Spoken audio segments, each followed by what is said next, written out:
Welcome to the Scottish Paranormal Podcast. I'm your host Chris, and here we'll be delving into the multitude of strange occurrences that happen within Scotland and beyond. You can contact us via accounts at the Scottish Paranormal Podcast at gmail.com. You can find us on all social media channels and contact us by either means.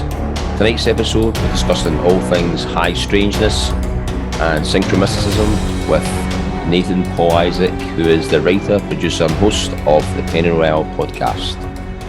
We're just going to get right into it now, and we're going to welcome Nathan to the show.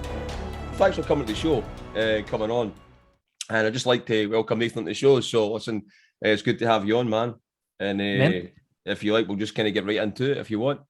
Yeah, thanks for having me on the show too. Seriously, and I'm glad we were able to get this going and scheduled and it's hard trying to kind of make the planets align as well as do work and deal with family and dogs and all that kind of stuff.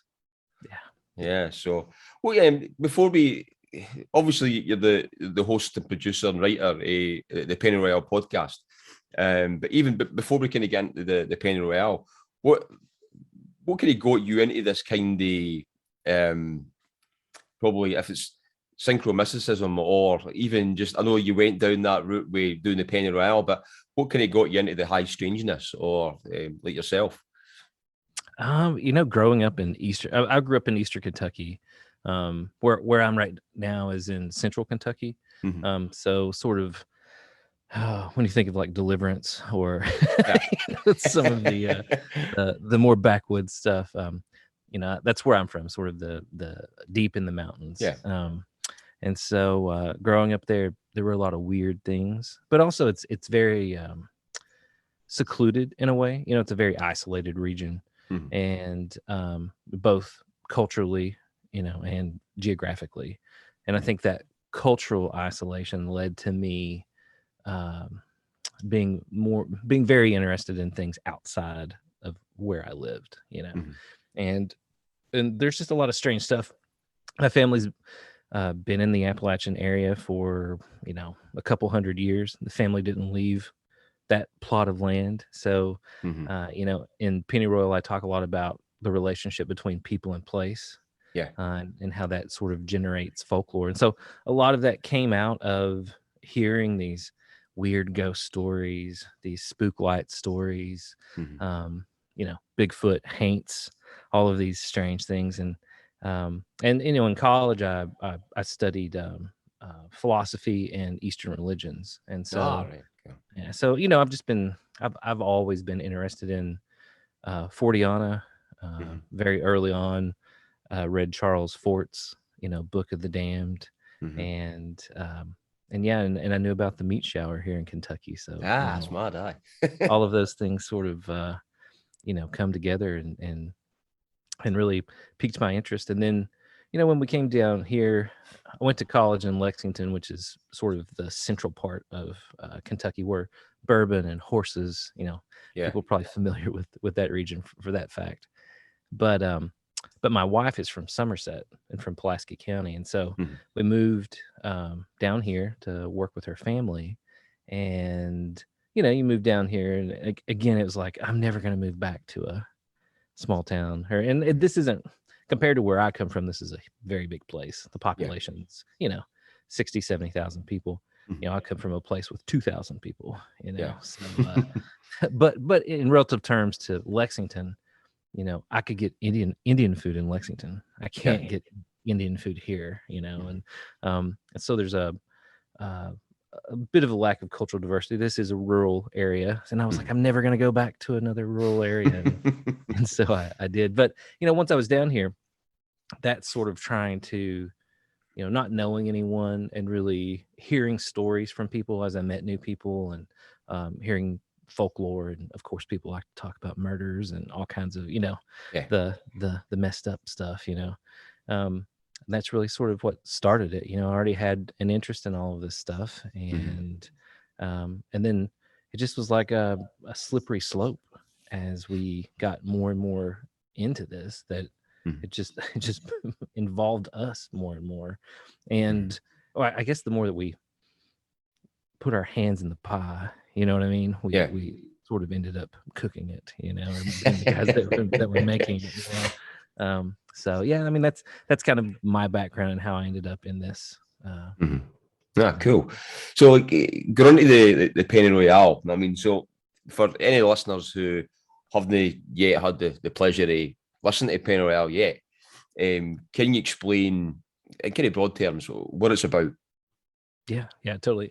So once I moved down here to Pulaski County, I'd heard stories about from my next door neighbor, about a cult here in town, right?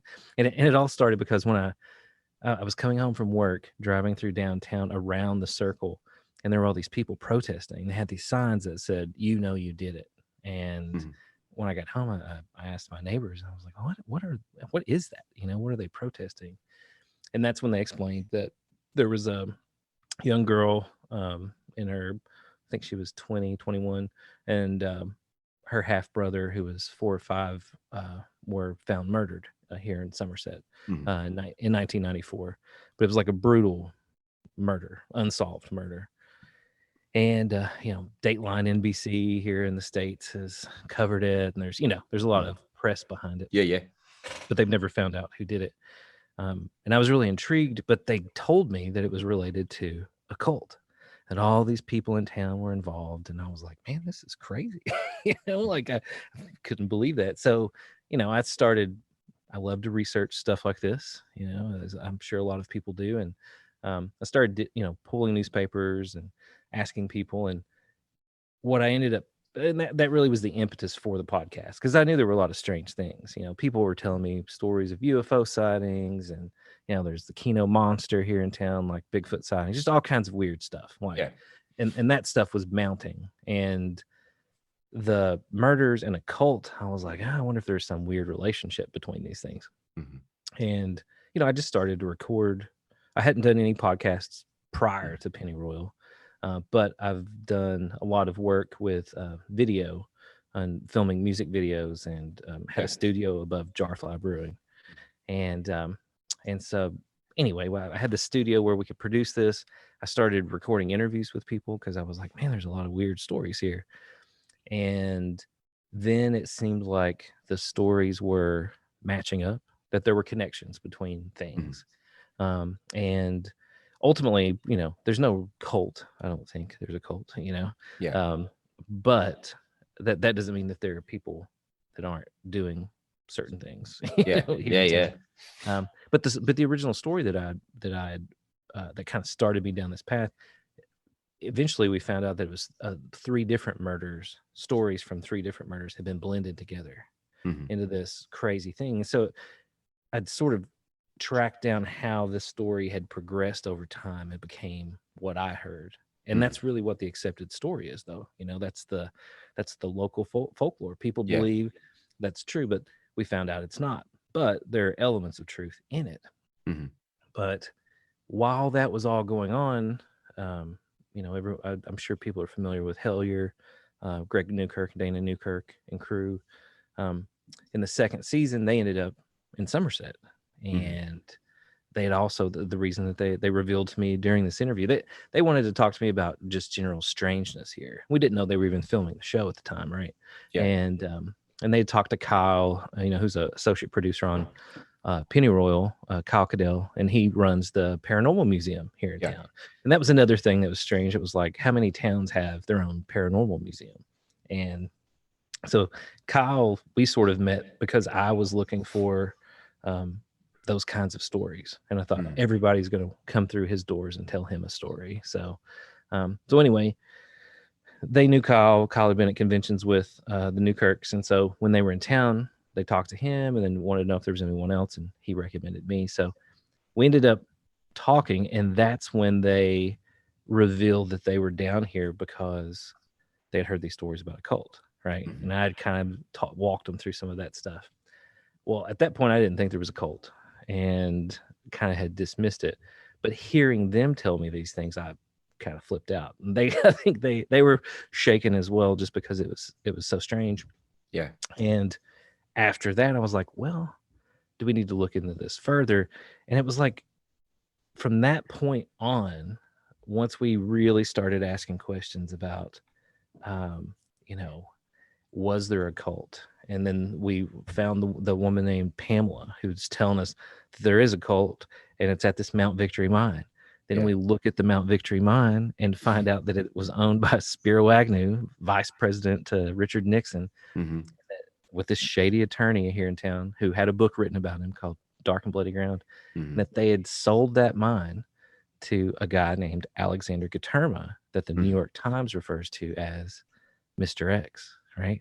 And it was like this crazy series of events where it was like, is some of this true? Which, again, I don't think there's a cult here in town, but it was like, what strange configuration of coincidences, right? Mm-hmm.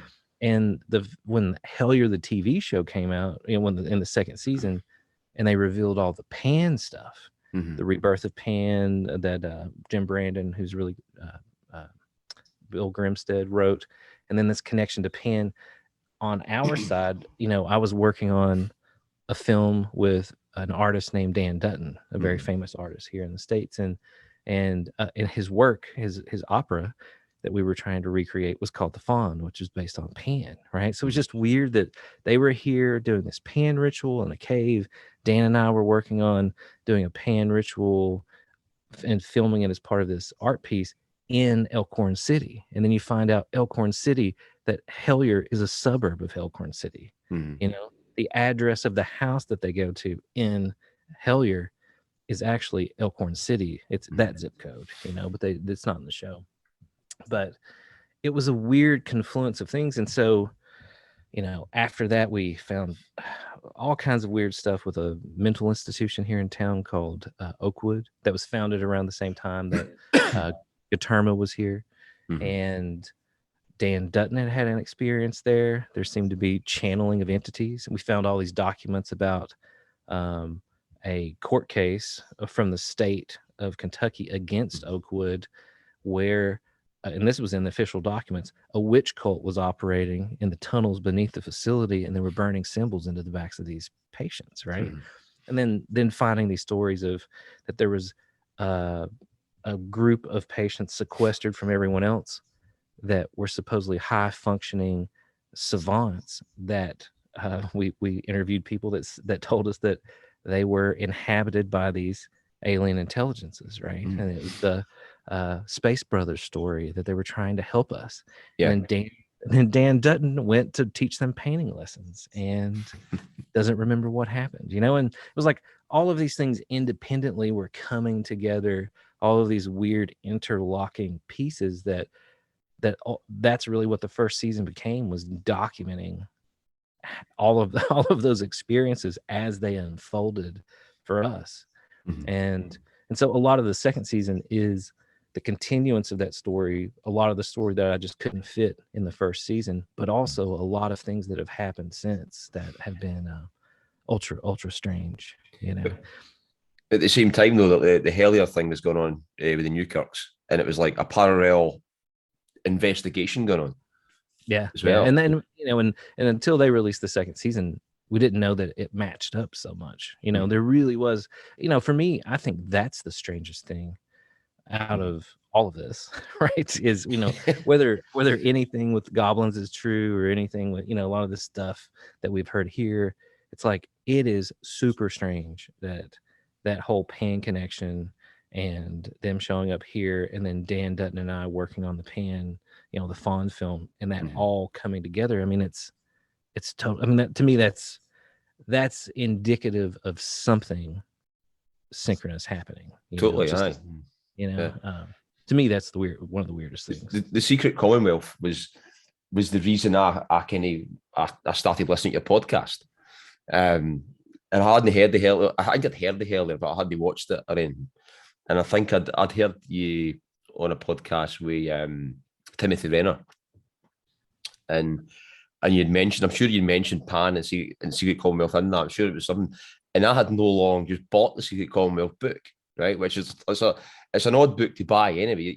I wouldn't think a lot of people would buy it, and I knew the stories and stuff, and it was linked to something I was looking at in an area where Robert Kirk was from, right? So Robert Kirk obviously was the who wrote the Secret Commonwealth and stuff, and so all that, and it was linked to a few other things as well, and that's the reason why I started listening to your podcast as well. So I was doing that. So yeah, I mean, the Secret Commonwealth stuff is definitely like the fact that Dan Dutton's 4-part opera series that started in 1992 is about fairies and sort of the road of life, the road of death, all these, all these things about alchemy and fairies and dreaming.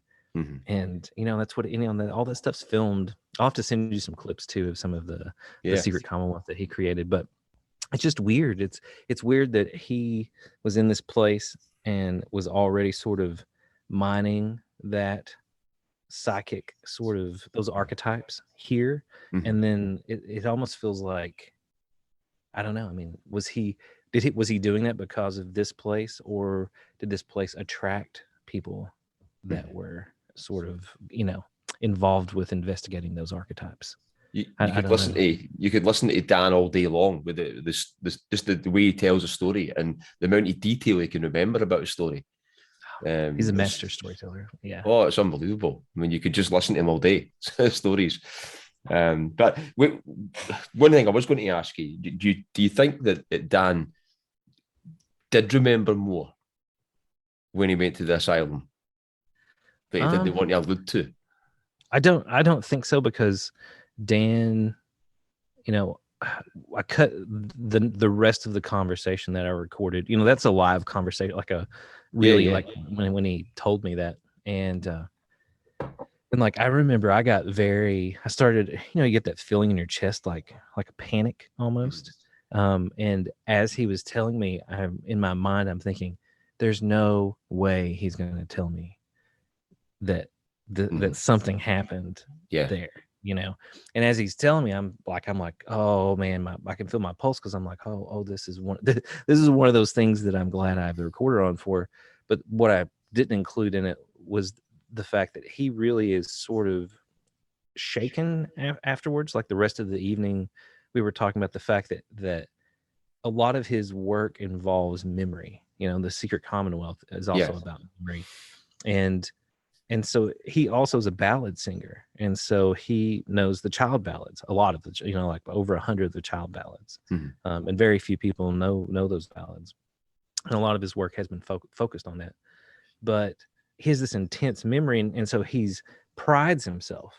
Part of his art is his memory, and so when he's telling me this, and he gets to the part to describe what happened, there was a look of horror on his face, because he actually couldn't remember.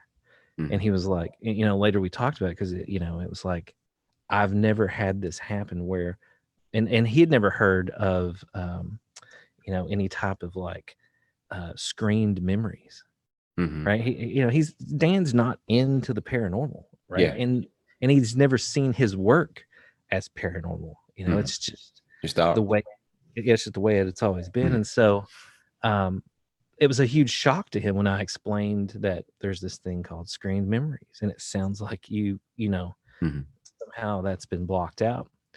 But again, that day that he came back ended up being such a prolific day that the Secret Commonwealth, all the seeds for these works came to him that afternoon. And so he doesn't know at the time. He didn't know that we had interviewed a guy that would told us that there was a cottage of savants. He didn't know that. I hadn't played any of this stuff for him. He was just telling me. I mentioned Oakwood because of the connection between the Oakwood King Pan and the Holly King, right? And that's when he was like, well, I've got an Oakwood story for you. And then it played out. So, it's just one of those, I don't know. I mean, it's just so, and lots of things are happening right now because of all this, because of the second season. And, we're now, the Fawn film is almost finished. We're working on another one of his operas called The Stone Man. That's about elemental forces. That was his first dance opera. And the more that we engage with that work, the more that he's having lots of strange things happen, just more strange things. And I think he's just more aware of it now. I think it was part of the art process before. And now I think he always felt that it was coming from within. And now he's questioning whether or not it's coming from some external place. Which is kind of frightening, Yeah. I don't know. It's crazy, but he really didn't. He has no memory of that, but I was able to find out who the woman was that was the caretaker that took him, but can't disclose it. I can't even. I can't talk to her, Yeah. But I'm dying to know more, and we've interviewed a lot of people. People have super strange stories about Oakwood. It's crazy how it seemed like it. Yeah, and even today, a lot of people, but it's changed hands a number of times. It's in a private company owns it now. That was the state owned it at the time that all of that was happening. But yeah, man, it's just, but it's like when you layer all of this stuff together, that there are these weird murders, all these stories of cults, then we do find out that there is a Green Man cult here, the Gwythonic Order, which really isn't a cult, but it's a pagan group that worships or that Sunernos is part of the practice, and the Tuatha De Danann stuff too, right? And to find an actual Green Man cult, that had group that moved their international headquarters here in 2004, right? Like that confirms what the Amy girl was saying to Greg and Dana and Hellier too, right? So it's like, did she know someone that was in the group? You know what I mean? Like, I don't think she was, but I think she may have known someone, encountered them. Maybe she had an encounter with a pagan group in the forest and just totally misinterpreted, because those guys aren't, that group's not killing people. You know what I'm saying? Yeah. Peaceful group with earth worshiping group. So, it's just like the story of the murders, just the local folklore and people, the telephone game twists all of this stuff into something that it's not. And so, like, part of the investigation has been unraveling, those twists and turns that have distorted the truth. And that's the thing as well, when you get these synchronicities that happen, probably yourself when you're investigating this, and it's what ones to follow, what ones not to follow. And so when you were investigating it all, what was the most prominent synchronicities that happened to like yourselves when you were investigating it? I mean, or was there that many? yeah. I mean, I know we've mentioned a few there. Obviously with Newkirks and stuff and things like that. And, there were like tons and tons. Some of the weirder ones were like, I don't think I put this in the first season, but at one point I was upstairs editing the show, and I came downstairs into the bar, and there was an attorney that I know sitting at the bar, and he was asking what I was doing, and I was like, "Oh, I'm doing this podcast," and there's here. I gave him a little rundown while I was waiting for my beer to get poured, and I mentioned Hellier and the Amy girl, and he was like, "Well, I represented her in that case," and I'm like, "What?" And so he basically explains to me that he was the attorney that represented her when they allegedly broke into that cabin and saw all the stuff with the elevator. And it turns out. But it turns out that's true. There was an elevator in that cabin, and guess whose cabin it was? The neighbors next door to me that told me the original stories of the murders in the cult. It was their great uncle's cabin, and they were like, so I was talking to them about the elevator, and they were like, "Oh yeah, we've played there." They were like, "It used to be stairs in the 50s, and they took it out because as they got sicker, they had a storeroom down there. It was part of the cave." And so they put in a medical lift in the bathroom that would take them down into the cellar. And they remember the two brothers that lived next door to me for a decade were like, "Oh yeah, we played down there." Yeah, Yes, man. and I was like, "What?" But anyway, but back to the attorney guy though. He's telling me that that he was her attorney, and I tell him this whole story, and he was like, "Man, I wish she had told me that stuff because I could probably have gotten her out of the charges, and because that sounds crazy, Yeah.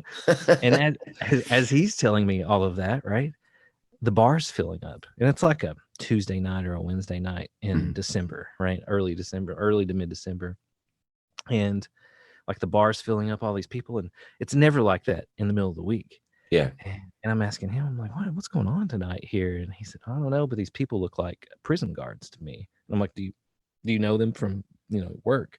Because he worked as a county attorney, like not the county attorney, but like an attorney for the city, basically, and like a public defender. And he was like, nah, I don't recognize it. So finally, I just asked a guy, and I was like, what's going on? He was like, oh yeah, this is the Pulaski County Detention Center Christmas party. And that's where Amy, the girl in Hellier, was being held at that time. And it was like those guards. And I was like, this is so strange, like what a weird that I'm talking to him, weird that the Christmas party for the prison where she is happening right now. So it was like a lot of strange things like that. The more esoteric synchronicities have happened since then, while we've been running down the James Shelby Downard mystery stuff, connections to Michael Hoffman and William Grimstead, who are a part of that whole mystery. So there's a lot of things there, like cybernetics, things that keep popping up, like gold certificates, cybernetics, and in the weirdest places that you would think there's just no way that this, and it's like loops, Yeah, the first and second order cybernetics, which you're talking about, and it's almost like as well where you're it's like when you plug into Google or whatever else, and it's firing you some stuff that you either talked and your phone picked it up by mistake or whatever, or somebody's listening and it's starting to fire out advertisements and stuff. It's like a basically multiverse throwing stuff at you, and then you need to choose what to follow. You know what I mean? True, the right man. path. It's like that. That's a great way. I hadn't thought of it that way before. It's like an algorithm. Yeah. Well, there is a weird algorithmic element to this. The most far out things that people have suggested to me are ideas that some of this may be an AI, like some type of weird, like, and I think that stuff's just like way, way out there. But it is weird how much technology has become a part of it, and I talk about in the second season this idea of psychic questing. That I was unfamiliar with psychic questing until I, really started researching this and researching, tulpas and egregores and sort of some of these thought form ideas. And then I was looking at, this idea of like the Black Alchemist, and Andy Collins's book, and this whole story of like the Green Stone and the Mionea swords that these guys found in England, which really did happen. They really did find this. It was front page news, that they had like gone on a psychic quest in the late 70s, early 80s. And so there was a whole phenomenon of people sort of sitting down and doing these things and following messages or thoughts to a place randomly in a group, and then someone else in the group having another impression, which takes them to another place. And it's like elements of randonautica in a way, instead of that feeding you the place to go to, through your intention. These people were doing it, and they were using Ouija boards and a lot of spiritualism sort of devices. But I think there's an undeniable element of, relationship between that and, what's played out in Hellier, what's played out with us. But with us, there's a heavy digital element, because we're not running around in the countryside, going to bridges and places and finding, standing stones and things. We're online for a lot of this stuff, a lot of the research, and a lot of those things. It's no different though. We're being led down digital paths, rather than actually out driving around. I mean, there is an element of that. We've definitely driven to places, here in Kentucky, the Mount Victory mine definitely Yeah. is a place I lived to. But it's weird to me. It's weird how much technology is built into this. Oh, one of the biggest synchronicities, which relates to Excuse me. this, which relates to this idea of information, is that uh, IFA, this whole hanged man card. I was receiving these messages from someone who had kept telling me, repeating the hanged man. And so when I looked more into the hanged man, I found out that there was one hanged man card in one of the tarot decks that was changed. The name had been changed to the Observer. And it was then in the African American tarot deck. But when I looked at that card, it turned out to be Ifa, the god Ifa of the Yoruban religion. And he's blindfolded and he's being watched by all of these eyeballs floating in the sky, right? But the strange thing there is that Dan Dutton is an Ifa. He's been initiated into the Ifa religion like years ago. He even brought his Baba, his teacher, to Somerset, and that guy summoned the Yoruban gods in downtown Somerset through this crazy ritual, right? And that happened 15 years ago, okay?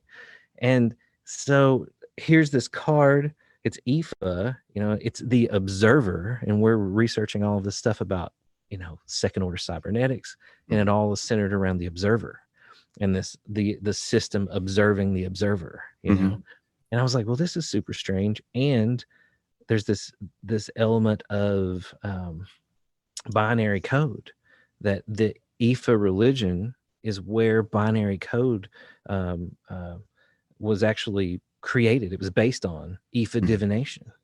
And we tackle that later in the second season. I'll explain that whole story, but it was just weird that I was researching Ifa.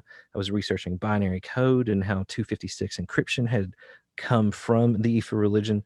Dan, was the one that set me on that because of his initiation into Ifa. And he was like, oh yeah, it's kind of like binary. And you find out it is what binary is based on.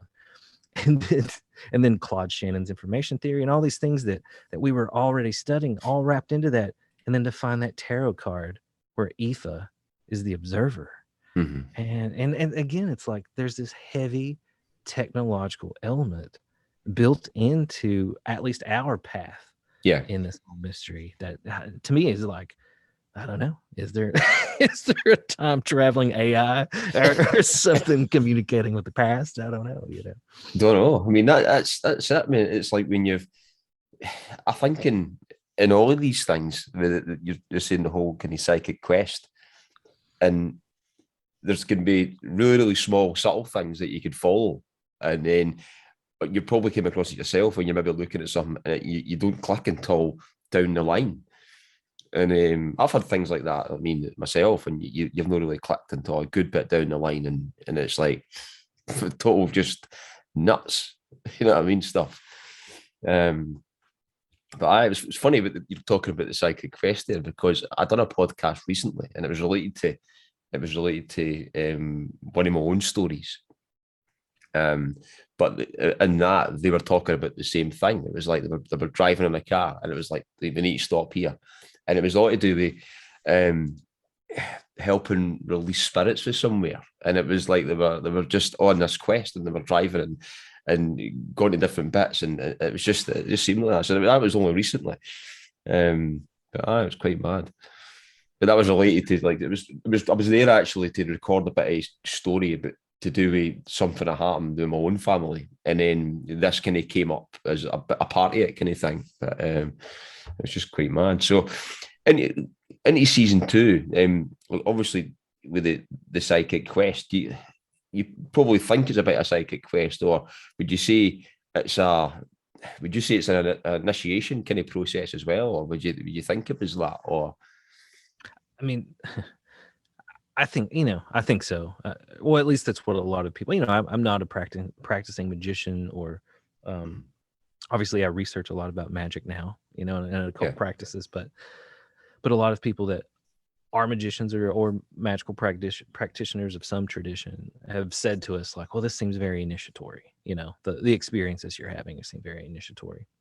I think Dan Dutton also would agree just from an artistic perspective, there's a weirdly initiatory act in the way that we've engaged with this, and that it's been engaging with us. The thing that the episode that comes out this week on Thursday for Patreons and Friday for everybody is called Yellow Brick Road, and it's sort of about this idea that gold and gold certificates and just this idea of gold keeps popping up in from lots of different angles, that we're not looking for. And we've done a lot of research into alchemy. We'd already done a lot of research into alchemy, and this idea of, that gold is transmuted not physically, but through the intent of the alchemist. Really, it's like the process is a spiritual process, and so the conversion of the base metal into gold is really talking about the alchemist undergoing this transformation. And I felt like that was, again, there are a lot of moments where it feels like something's winking at you, or like, a little like, ha ha, like, you know what I mean? Like it's messing. Totally, yeah. And so all of those little things about like the gold certificates, from like Downer, James Shelby Downer, in his Carnivals of Life and Death, this arch conspiracy theorist, there are these elements of these gold certificates. And then Jesse James, the outlaw, there's this story of his lost gold here in Pulaski County, and this had come up in the first season. I didn't put it in there, but I had these witnesses telling me about the Jesse James stuff.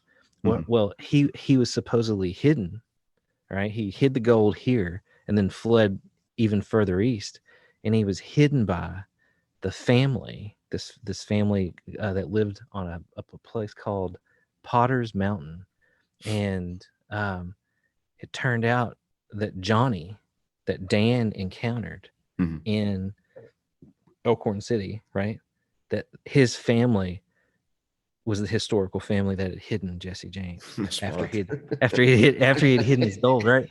And so then I was like, so that's going to be further in the second season, but it was like someone we had introduced early on in the first season. I was like, where in the world do I fit in Jesse James's gold into this? Like this is just strange, but it was like that gold here, the Knights of the Golden Circle was at the post Civil War group that hid a bunch of gold in Kentucky and the South, so that they were going to create an excuse me, and all this stuff. That popped up, and then, like I said, gold certificates. And then we received these weird documents that we talked about in this episode coming out this week. And those documents involve Yamashita's gold and gold certificates, right? And I'm like, there are all these gold things. Is it sort of another wink of this idea of transmutation, the idea of initiation, that it's like it's embedded in the code of the whole thing, and like you were saying, this idea of algorithms, it's like one of the variables in this algorithm is gold. And it's in an archetypical way, not in a literal way, but that this archetypal algorithm that seems to be, just iterating itself through our lives is causing these sort of looping back of elements, And the more you pay attention, the more it comes as well. What you said about the phone hearing you and then starting to feed you ads more and more, and then the more that you respond to anything, the more that it you're scared to type really in. You're scared to type in the Google or any other like platform. I mean, you start getting adverts and stuff for anything. That's exactly how it functions, though, because once you start, I think in terms of that too, there's an element of having to be aware of what you're doing, because there are so many rabbit holes to go down, right? And they're all fruitful, in a weird way. So you can't, and it's happened even within our group, with Darian and West, who's my research partner, and who designs and develops software with me. And he's developed a lot of the data mining software that we use. But at various times, each of us have gone a little too far down a certain rabbit hole, and it's produced, enough to keep us digging deeper, right? But it doesn't mean that's that's the one. You know, Richard Spence, who wrote the Empire of the Will series, which is a big part of this, with Walter Bosley. When we interviewed him for the first season, Walter Bosley's in the second one, but Rick Spence, he's a historian too, professor at the University of Idaho. He's the head consultant to the U.S. Espionage Museum too, right? So this guy's written all kinds of books about, you know, weird stuff and intelligence agents and things. He's a big Downard researcher too, but we'd talked to him about some of this stuff, and he was just saying, you know, and I put it in the show that you can't marry any conclusions, you know, and you can't follow any, you know, follow a stream away from the river, you know, that you've got to really try to stay on the river all the way to the ocean, right? And this kind of stuff, when you start going off on these little extra, you know, side adventures, you know, it's hard to find your way back sometimes because, you know, that adventure of those discoveries, of unraveling those things, you know, it's tempting to keep getting further and further away from the main thing you're trying to unravel. And so I think we've had to be cognizant of that at times and just say, hey, we got to put this down. You know, we got to get, this is the thing we're trying to find and understand. So but then sometimes you'll get some of these streams that'll filter back into the river again. And that's when you've got a kind of an aha moment in some of these things. You still there? You froze. Can you hear me? Can you still hear you now? Hear you now. Froze there. Sorry, but yeah, probably my reception. It could be mine. But yeah, those moments, you know, those aha moments when you follow it away and it brings you back, and it's almost like it confirms, you know, the reality of it. But that aha moment, I mean, man, it's so addicting. You know, the endorphins of just like, you know, because you really can get into that, like, man, I've got to keep digging, because every time you discover something, you're like, oh, that's yes, oh yes, you know, it's like putting a puzzle together and seeing the pieces fit. You know, it's very it's just very addictive. Yeah. But when you're going through, and obviously with the Victory Mine and finding out about Mr. X, Gaterma, and potential like CIA connections and things like that, it's when you look at his history and stuff, do you not see any kind of similarities to like people like Epstein for like his background in terms of like the trading and what he was involved in and all that kind of stuff? I mean, that's I'm not getting the big Epstein route, but I seen a bit of similarity between the two figures, just like Mystery Men, you know what I mean? And just kind of with the Epstein with the trading and what he was involved in and all that kind of stuff. Yeah, I mean, I think there was an element too of being afraid that, you know, when I was released the first season, that was really at the height of a lot of the QAnon stuff. Yeah, in terms of, you know, conspiracy theories like Pizzagate and stuff like that. Yeah.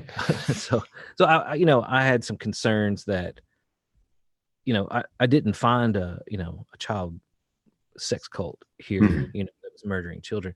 There were people that were alleging it, and definitely there was a person, you know, that we interviewed, Pamela, who alleges that she was part of it. You know, now I think something definitely, there was trauma that she suffered for sure. Yeah, you know? Now the extent to which I think that there was some type of, you know, there have been sex trafficking and child trafficking rings here in the area that have been discovered, but it's not like, you know, it's not tied to the occult or anything like that. Just really bad humans. I think that that's something too that I want to stress, is that a lot of times, you know, excuse me, I've been going through a lot of the old Paranoia magazine collections, just for research that we've been doing on some stuff, and you know, there's a lot of times people will want to be like, yeah, it's a Luciferian cabal doing X, you know, and it's like always kind of putting off these really bad things on some mysterious occulted master or group or cabal. And it's like, I think the Fortean community and the paranormal community, anytime that we talk about things like this, I think we have to remember that they're just bad people. You know what I mean? Yeah. It doesn't need it doesn't need a supernatural element, you know.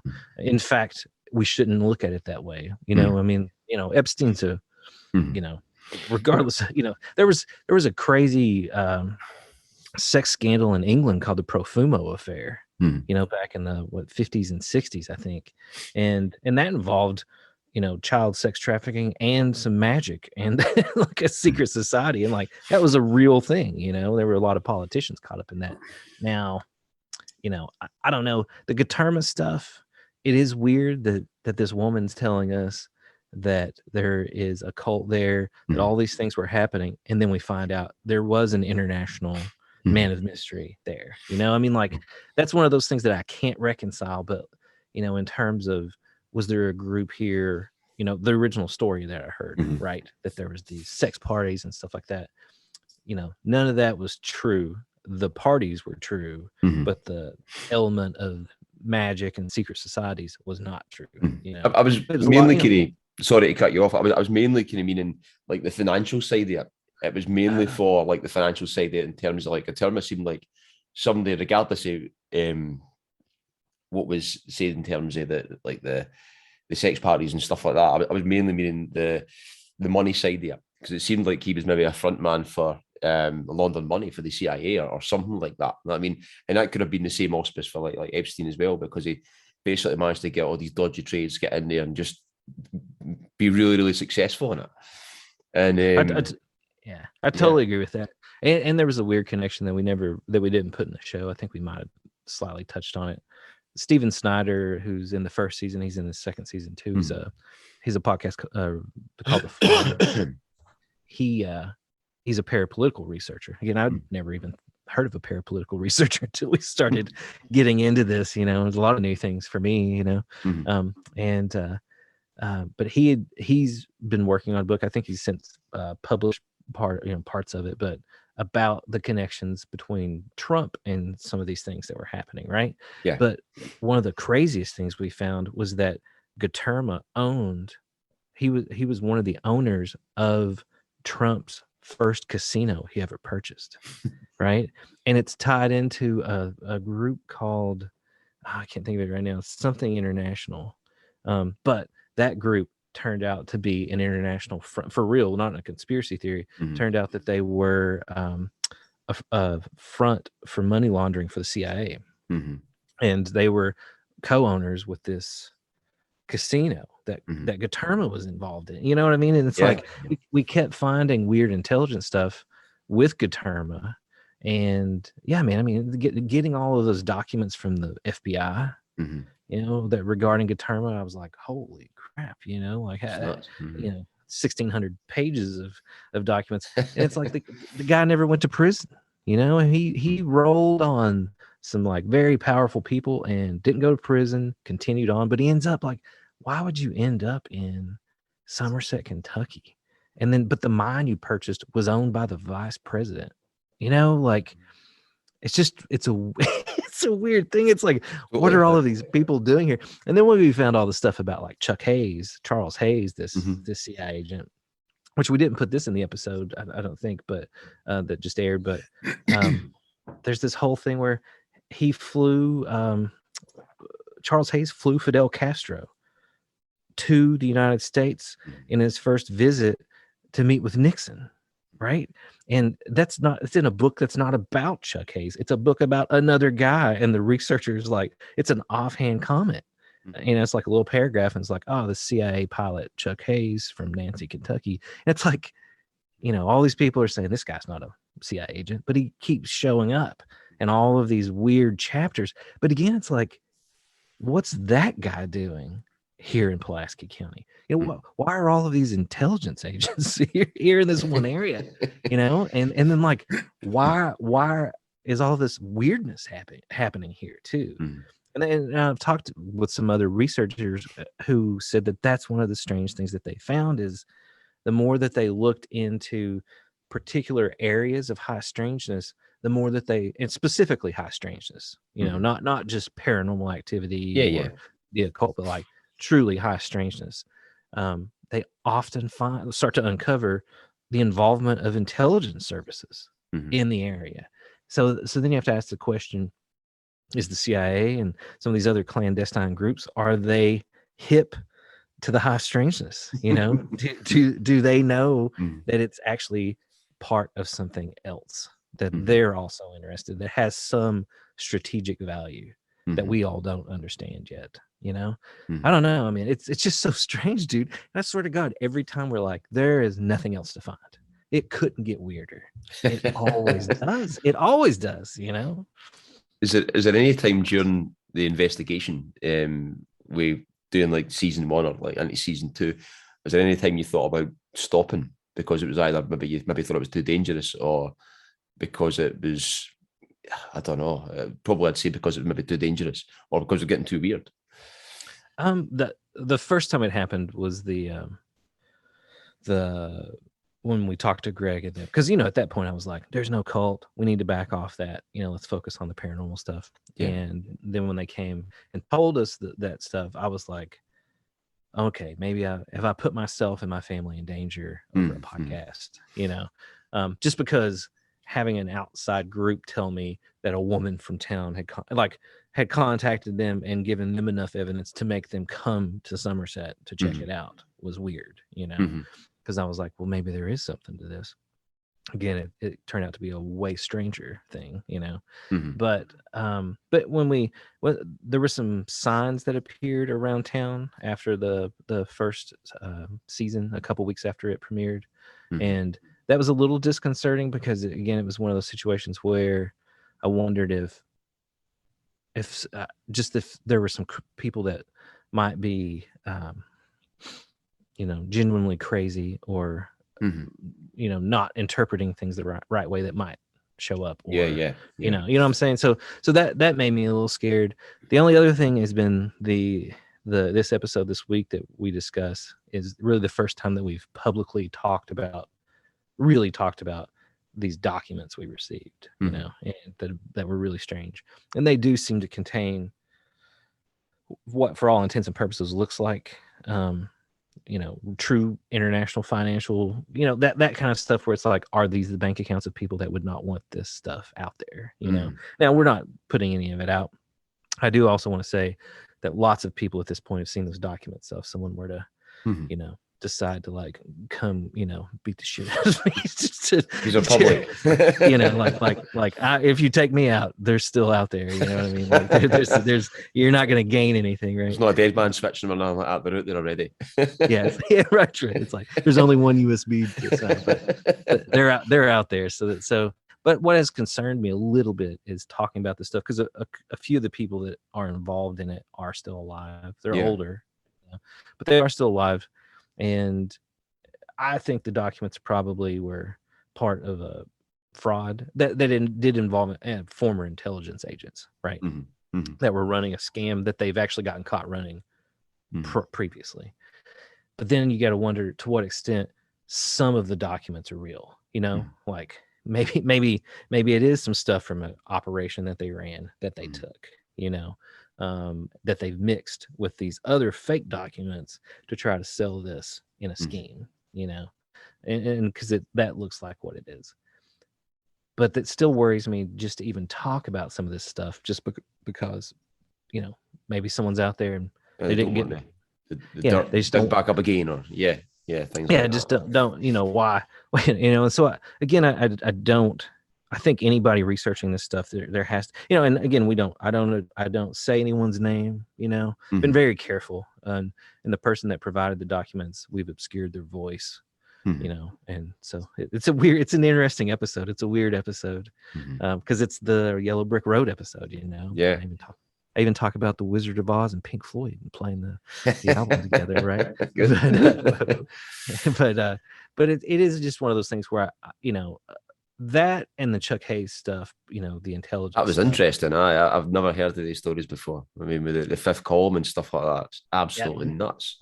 And dude, did you find out that that's like vintage conspiracy theory? Especially we've recently been data mining all the Usenet groups, and man, he was like a rock star. Like if you were in conspiracy theory in the late 80s, early 90s, you knew who this guy was, right? And like I said, Chris Carter and the X-Files. And the X-Files, Yeah, I mean, this is right at the time that these shows were coming out, and you can see in interviews he's talking about the fact that they were like just engaging with conspiracy theory and reading all these stuff. So they had to have come across this story, especially the Cray supercomputer thing. And I'm like, the dude builds a Cray supercomputer and puts it in the back of a semi and starts driving it around Pulaski County in Kentucky, and it's like it's just crazy, I'm like, that's crazy. And then Gaterma, and then the Kentucky anomaly, and then it's just like it's like there has to be something to this, and I guess like trying to figure out what that something is really what Pennyroyal has become, because it's like this is incredible. And as someone who loves strange stories, it was like just fell in my lap, and it's like, holy shit, I get to tell this story, yeah, but the intelligence stuff though, definitely that's given me the most pause, because the occult and monsters and entities and shit like that, like that's probably not going to show up at my front door and kick it in, or put handcuffs on me or anything like that. You know what I'm saying? Like, I'm more afraid of the humans than I am of this other stuff. So I think the other one was where the guy was found in the driveway with the parachute. His parachute. Oh, dude, the bluegrass conspiracy stuff. Yeah, that's nuts, man. And see, that ties into all of this, right? Because one of the guys that owned the mine, the attorney, he was almost busted in a sting that was part of that in Eastern Kentucky, but he got out. And this idea that like the mayor, the chief of police, and like the city magistrates are all involved in like a conspiracy happened in multiple towns in Kentucky in the 80s, because the cartels, the Colombian cartels, had infiltrated Kentucky, and these guys were flying this stuff up here and then dropping it off.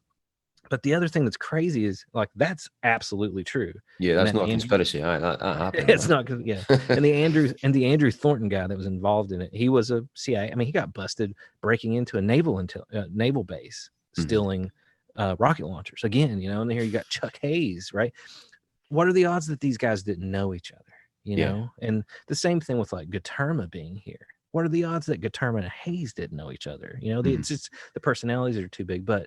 The bluegrass conspiracy stuff and the fly and the drugs, we find out that Hayes supplied most of the information for the Mena, Arkansas case, which people have probably seen the film American Made with Tom Cruise. Yeah. And so that guy was flying drugs down, and there was flying guns back and all kinds of stuff for the CIA. Well, Chuck Hayes was the one that told them that this was happening, right? Because he was also one of the pilots, and they were supposedly flying it out of the airport here in Somerset. And it was the Iran-Contra stuff. They were flying guns down and then drugs back. Training camps and stuff like that as well, and all that shit. Right? Yeah, and then the bluegrass conspiracy talks about the fact that they were training the Sandinistas 30 minutes north of here at Lake Harrington, And it's like all of this stuff is tied together. But it is like, do you want to stir up some of this stuff? And surely no one would think that a tiny podcast, people in Somerset are a threat, but that stuff scares me just because it is, there's no conspiracy there. There's some of this stuff is, some of it's fun to think about and to postulate about and find connections and stuff. Some of it though is like, really is drug dealers, really is cartels, really is intelligence agents, and it's a reality. But that one, just to kind of, just for the audience who maybe have not heard that bit, but it was I think the guy was found in somebody's driveway with night vision goggles on, parachute never opened, and ledgers and cocaine strapped him and all this kind of stuff. It was down in. What's crazy too is that leads into a really famous story, or it was a legend that turned out to be true. So the guy, he was flying, the DA got behind him in a plane. He freaks out, straps everything to him, jumps out. Too much weight. Yeah, his parachute doesn't work. He ends up in a driveway in Knoxville, right? But the plane, he put it on autopilot, right? And it continued to go with the rest of the cocaine that he couldn't strap on him. And it crashed in the Blue Ridge Mountains, okay? So it crashes in the Blue Ridge Mountains, and a bear finds it. And so the bear eats the cocaine and dies. So when they find the plane, there's a dead brown bear that is just covered in cocaine. It was this. It's a real news story. Like you can read the newspaper. They refer to it as the cocaine bear. That's crazy. It's not. You know what it's like? You know, it's like, what? That's such a nutty thing, man. You know? So going back to maybe a wee bit of the high strangeness, we'll we'll come off the intelligence agencies and the conspiracy. Well, no, I mean they're probably no conspiracies. The factual stories that happened, and so the Kentucky anomaly. When did you first kind of find out about that, and how you maybe linked it with some of the high strangeness that like it was happening in the area? That was one of the. To me, that's the sort of the anchor point around all of this, right? Because when you find so much high strangeness and so many things that are not even high strangeness, just weird people and weird things that are attracted to this area. When we were living in Lexington, we were going to move down here to Somerset. You know, I like I said, I've researched a lot of Fortean phenomena, and I love reading about. I think at the time I'd read about Sedona. I've talked about this before. You know that at the time, Sedona was like the #1 place in the U.S. that you'd have a UFO encounter. Yeah. Right? And I was like, man, that's kind of weird. And so someone had brought up the portals and the fact that there was all this quartz and that it was this geomagnetic anomaly, right? And so I'd gotten online and found one of the geomagnetic satellite files that you can get. This one was from, I think, the European Space Agency. But there are these KMZ files. And so it's probably changed. This was back 10 years ago or something like that, 9 or 10 years ago. But at the time, you could take these KMZ files and drop them into Google Earth on the desktop, right? Yeah. And it would change the view to this to the satellite view. And so I'd done that because I wanted to see if Sedona really did light up, and it did light up. And then there was a place in southern Alaska and then a place here in the southeastern United States. And we weren't living in Somerset at the time, right? But I remember I was like, well, this is awesome, because I was thinking, is there a correlation between the people in Sedona seeing all these UFOs and the intense geomagnetic fields with the quartz, which creates like a piezoelectric effect, right? So I wondered, like, is that affecting people's brains? Because there is an idea, Japanese studies have been done. Various places in the world have done studies on geomagnetic anomalies and just electromagnetic radiation and the effect on the human brain, causing people to commit, higher incidences of suicide, higher incidences of violence and psychosis, And so I was like, this is great, because this isn't that far away. This is in my backyard. I can go here. I can talk to these people and see if they've seen more things, in the sky.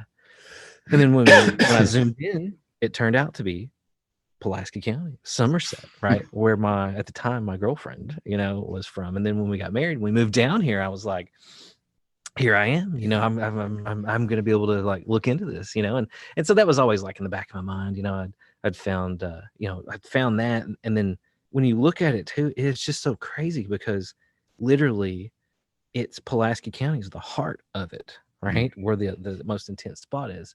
And it spirals out and then down into Tennessee.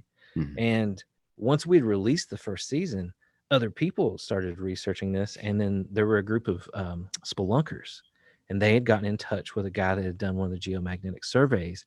He sent them the survey that showed where the most intense areas were here in Pulaski County. And one of them is where the mine is. And the other one is in the southern part of the county, where this bridge where the Keno monster is sighted. And people have reported stuff forever. But the crazy thing is, like, where Gaterma's mine is the peak. It's one of the 2 peaks of this. So it's like, that being here and all of these things happening, did some of these people know about the bait cabal stuff too? The fact that we found out that this magical order was coming down here, a Typhonian magical order, who believe in the Cthulhu mythos, Lovecraftian stuff, this whole Kenneth Grant, OTO stuff. They really thought that they were coming. Well, I mean, then maybe they were. I don't know. I'm just saying, but they believed that they were coming here to that area where and they did. I don't think they knew about. They definitely didn't know about the mine, but did they know about the anomaly? Did they sense the anomaly? But Nima, who led the group, was coming here, that's right where the Daniel Boone National Forest is, right? It's like there, the mine is in the national forest. And when he died, when Gaterma died in a plane crash, right, in 77, the U.S. government confiscated that mine. But it's not, every other like little like strip mine area is now a part of the national forest, and the national forest owns it and is a conservator of it. That it's a donut that just says property of the U.S. government, and it's the mine. No way, And that's mad. and then it's like, why did they confiscate that? And like, what? Anyway, it's just that you know, these groups are coming there, but the Daniel Boone National Forest is where Nema performed these rituals that she writes about, that she sent to Kenneth Grant, about opening this portal, or they're trying to close a portal through which these entities that they believe are the old ones that are non-human intelligences are attempting to penetrate out. But it's like, that group was here at the same time that at Oakwood there are allegations of a witch cult, right? At the same time there are allegations that 9 savants in one of the cottages are possessed, for all intents, are inhabited by non-human intelligences who are trying to communicate a message, you know? And it's like, here in the heart of the anomaly. But then you throw Alexander Gaterma into the mix, and the fact that the vice president of the United States also owned the mine in that area where all this is happening. It's just like, what do you say to that? You know, it's like, but then there's so much more. You know, it's like a cornucopia of weird. And it's the amount of money they bought the mine for as well, for what was actually worth in that. They bought it for far more than $15 million, and it back didn't produce any coal. Yeah. Someone suggested to us, Richard Spence brought up the fact that in the 70s there was a lot of nuclear waste disposal in coal mines, and so he was asking if we'd ever taken a Geiger counter up there to see if maybe Gaterma was purchasing that, and that's why it didn't produce anything, because they were using it to store it, because they've since dynamited it and sealed it up. Oh, can you not get in it? You can't get into it. Oh, right, okay. So I don't know. I mean, I haven't done that. I haven't gone up there and like poked around like that. I mean, it's a weird place, and you are on government property, and you know, and like we took our beacon up there, and I didn't leave the beacon because I was afraid we'd put it up there and broadcast the message, but I didn't want to leave the beacon because if someone went and got hurt there, they'd be like, Nathan, your beacon drew me to fell down the mine. It's your fault. You told me to go to the mine. You know, there's a feedback. So anyway, drop it to the mine. Right.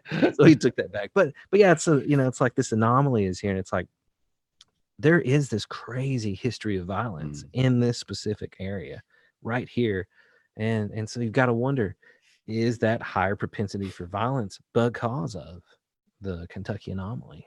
I don't know. I mean, it's, you know, I think it is, you know, personally I do, and based on the research that we've done and research that other people have done.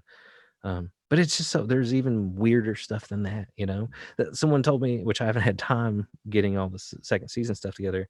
Someone had told me to, someone we interviewed, that in Georgia, at one of the colleges down there, there's a department, and there's a guy who's studying the relationship between, and this is a professor, he believes that there are portals tied to geomagnetic anomalies on the Earth's surface.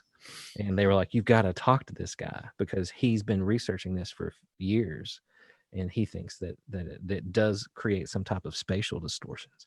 And the surface gravity is slightly higher.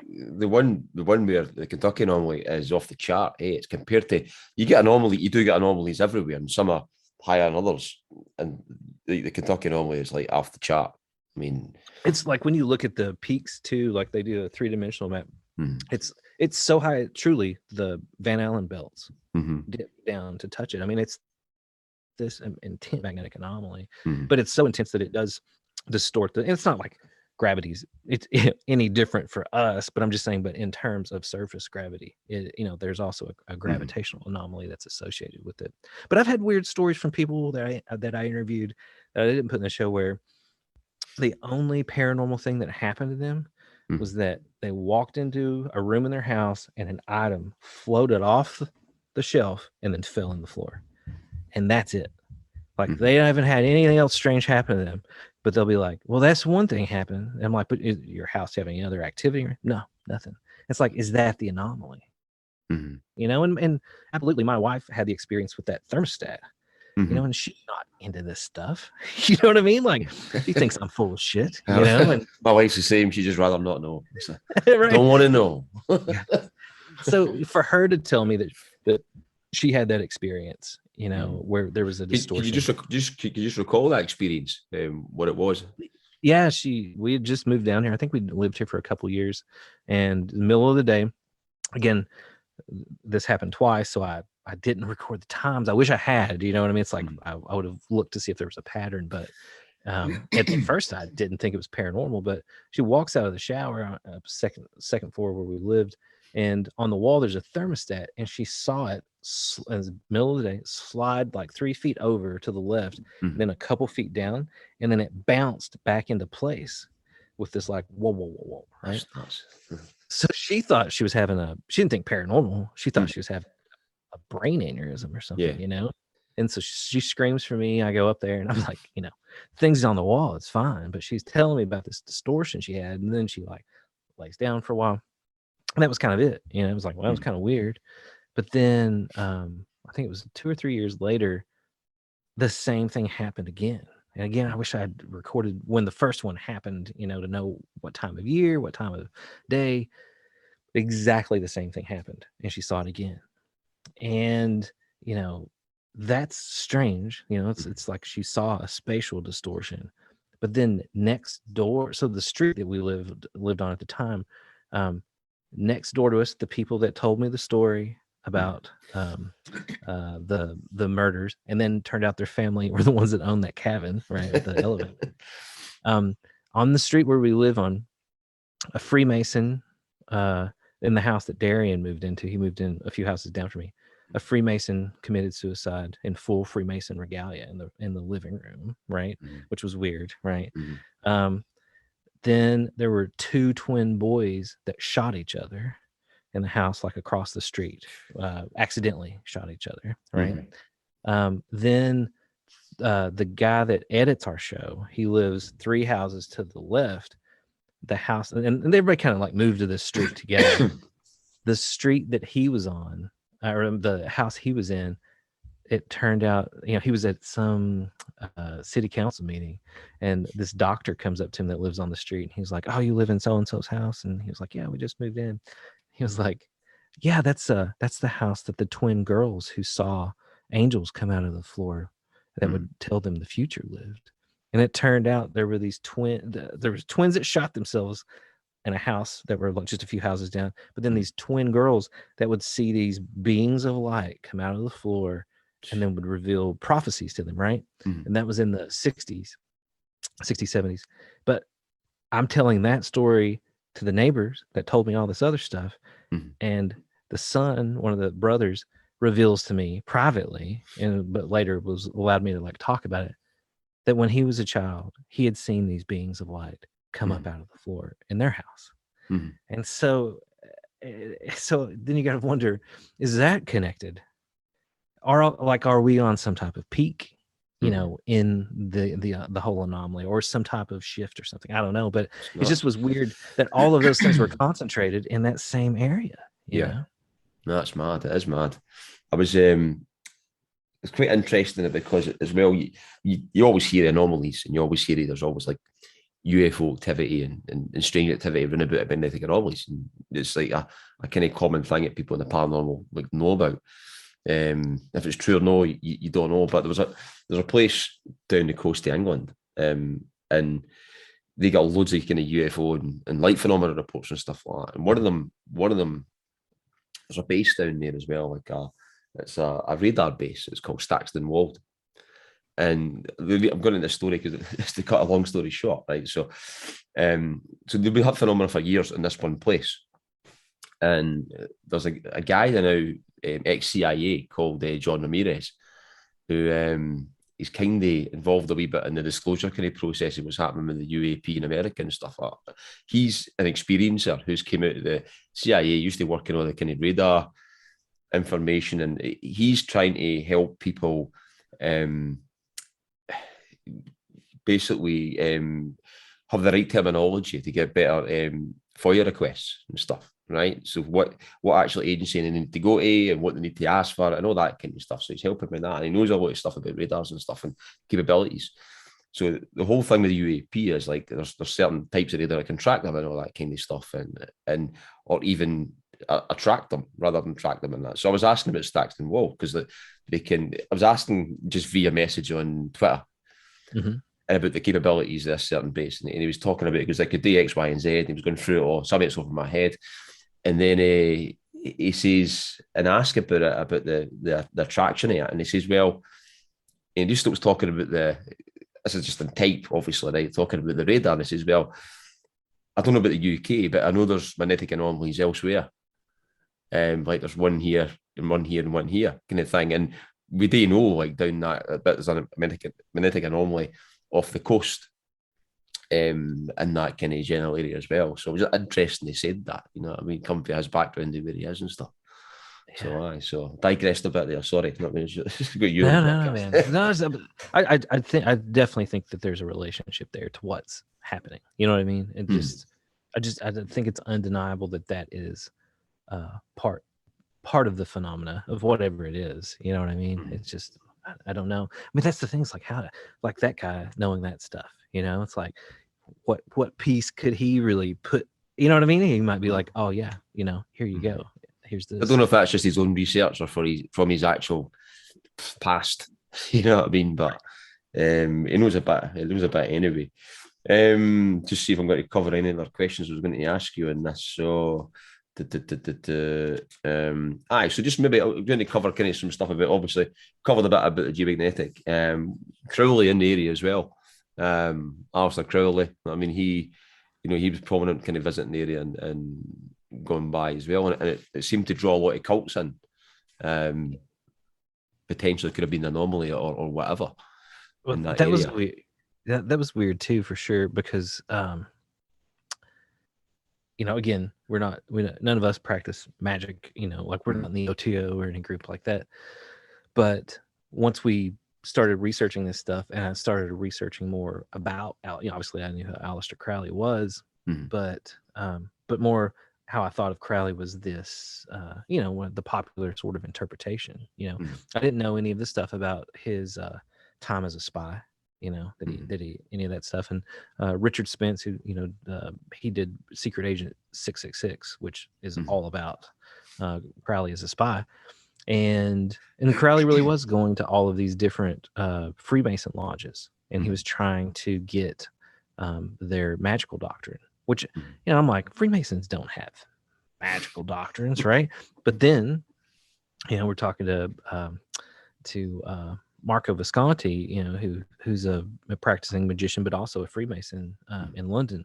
And he mentioned the Magian Society. And we had found letters at the Louisville Lodge here in Kentucky, Louisville, Kentucky, that there was a Magian Society. And I didn't know what that was. It turns out the Magian Society is an internal group within the Freemasons, like a real group that preserves these magical records, right? That actually looks into occult stuff. And that's actually why Crowley got deported from the U.S. is the guy in Louisville that was the head of the Magian Society wrote a letter to the government saying, this guy's a spy. And then they were going to nab him and he fled the country. But, what was he doing going around grabbing Freemasonic, magical rituals? But, I didn't know that Crowley was ever in Kentucky. But then you read his diaries, and he traveled to Mammoth Cave, and the western part of the Pennyroyal is Mammoth Cave and Hopkinsville, where the Hopkinsville Goblins story is, right? and so that western tip of the Pennyroyal, you've got Crowley showing up doing a ritual in Mammoth Cave, the largest cave in the world. But then north of there, like maybe an hour, is a place called Livingston County, Kentucky. And I think Smithland is in Livingston County, but so Livingston County is where his mother's sister immigrated to the United States, and Crowley's family was living in Kentucky. And so here he is traveling through Kentucky, right? And then there's a reference in another biography about Crowley, about him probably going to see them, so it's like you start to trace all this stuff down. And at the time, in order to travel through Kentucky, you would go from Cincinnati to Somerset, and then Somerset to these other places. And then he ends up leaving he leaves Kentucky, and for like 3 months he's in the South, touring the South, right? But the way that he goes down to Georgia would have taken him along this new railroad route that went through Elkhorn City and Hellier, right? To a place called Breaks. And Breaks was they referred to it as the gateway to the West. It was the break in the Cumberlands, right? So like if you were going west, you had to go through this spot, right? And that's where the railroad went. So, I think it's very likely. And when I pulled old railway at the time, like the rail routes where you would go to, where you had to interchange, where you had to stay overnight, and it is I'm almost certain that he came through Somerset. Yeah. And went west, and I think he went east. I think he came through Breaks. Whenever you look at that painting too that he made of the moon, or of the tower, right? And you match it up with Kentucky, West Virginia, and Virginia. I mean, it is an exact match. And whether or not he painted that after he fled the United States and went to Cefalù, and the island of Cefalù, and created the Abbey of Telema. While he was there, he made these paintings, and one of those paintings exactly matches this area.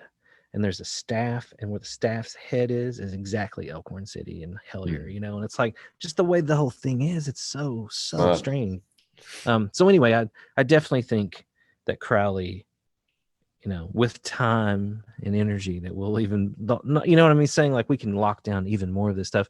The more the time that I've had to really get into private collections, we found all kinds of stuff in this like private collection by Marcello Truzzi.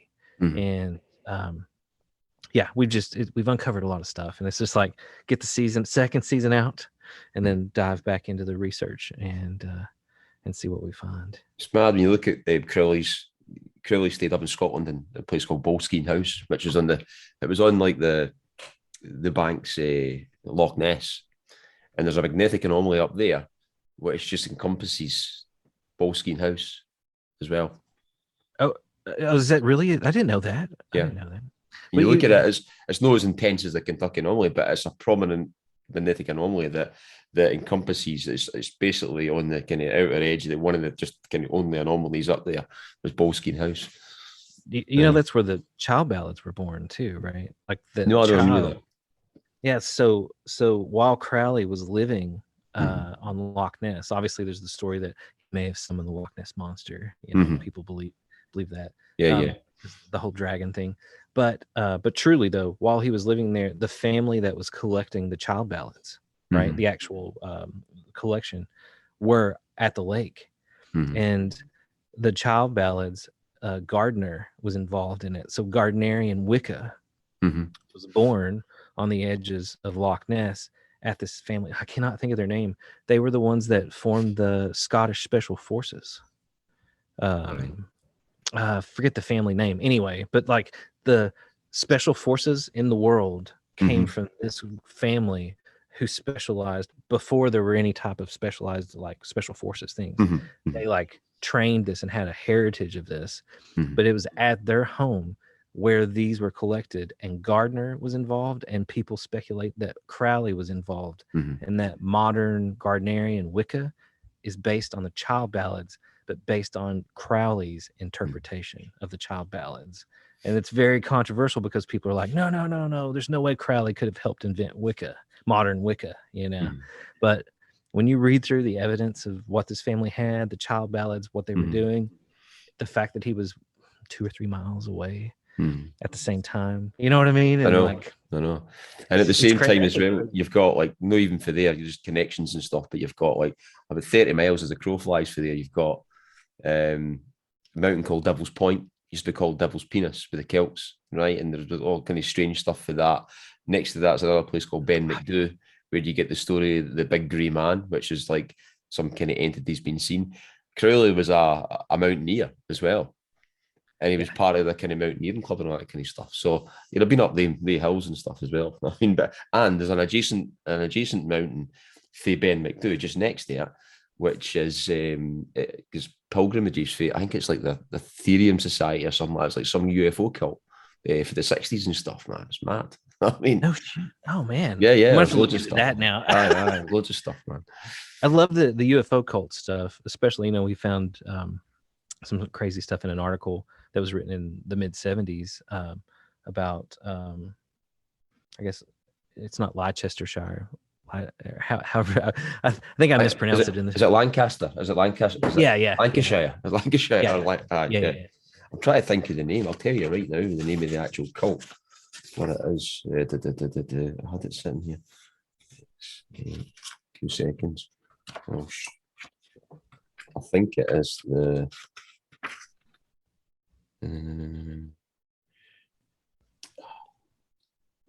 Can I see it? I'm not going to dig through it. I'll send you it when I see it. But there's like I think it's like the Theria Society or something like that. The Theria Society, AETHER. Yeah, dude. Yes. It's a UFO cult. Aye. That was one of the prominent mountains that they went to. It was like, I can't remember the name of it, but it's just next to Ben McDo, which is a place where all this weird stuff happens. There's been loads of weird stuff where people have seen this like thing called the Big Grey Man. It's called with the Celts. It's actually the way it's just the pronunciation in like English is like the Big Grey Man, but there's been lots of different stories, like some type of being or whatever.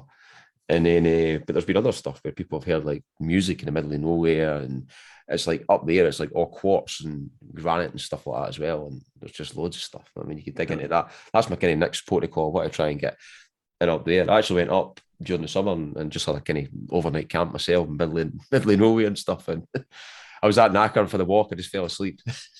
I was gonna say, did anything happen? Was it weird?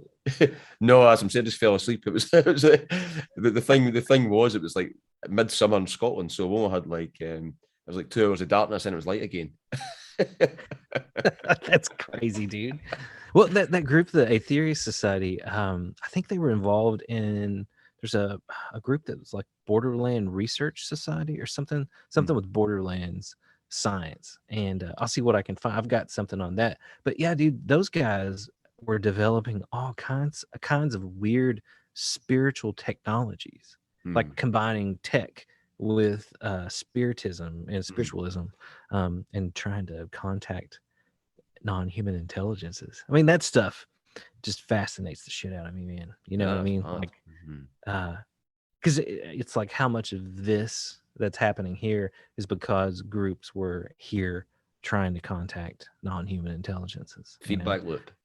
Yeah, dude. And who knows that if these things are even non-human I mean, they're non-human intelligences, but one of the things that I argue in the show is that we don't know that these things aren't information structures, just disincarnate data, because when you get into the theory of Claude Shannon and data and how data is transferred to the environment, it's very esoteric, because when you delete things off your computer, it isn't gone. It gets ejected into your immediate area through thermodynamics and heat. It's really crazy. It's like, when you delete that file just doesn't vanish. It actually goes into your environment. And that, to me, that's weird, What are the implications, Right, well, man, listen, it's been great having you on. And I wish you all the best with the show as well. And I mean, it's been really, really good to listen to the second season as well.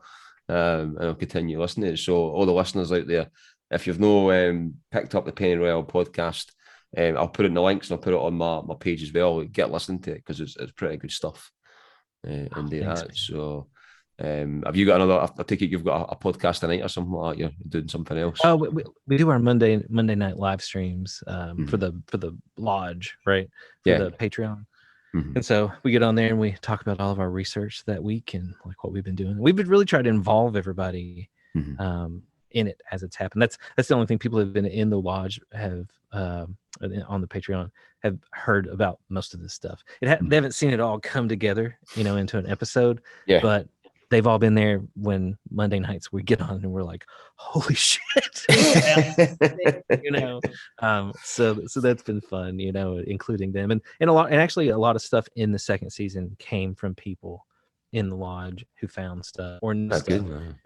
So we wouldn't have found the Chuck Hayes stuff if it hadn't been for that. We would have totally missed it. And there have been other things too where people were like, they pointed us in the right direction, and it was really through trying to build that community that happened. And again, it's a feedback loop. You know what I mean? Like, will there be a third season? Yes. Yeah. There will be a third season. I think we're going to have a project in between this and I mean, I'm going to continue to research, you know, things are still happening, you know what I mean? And you know, but the third season is planned. It's definitely going to be more esoteric in terms of probably going to involve some time travel. So we'll see where that goes. But I've got something else planned too that has popped up through our research. A part of the story that really informs this story also, and I really want to maybe touch on that, you know, for a couple months and then get back into the penny roll. So no, dude, thanks seriously, thanks for having me on the show. Not at all, it's been a pleasure. Do you want to plug in apart for the show, anything else? No, I mean, people can find the podcast anywhere online, and then, you know, go to pennyrollpodcast.com or, you know, Patreon. We've got you know, search Penny Roll and you'll find the Liminal Lodge. So yeah, you know, it's out there. Hopefully people will enjoy it. Some of these episodes are getting a little dense and weird. There's a lot of information, you know, but hopefully we're able to tame the beast and get it into a manner that people can, you know, receive that transmission, you know. So that's it, man. Aye. Get the loop going again. Right. It's all about loops, dude. Well, listen, man, like, thanks for having you on, Nathan, and I hope we get you back on again at some point and go from there. No, for sure. Cheers, man.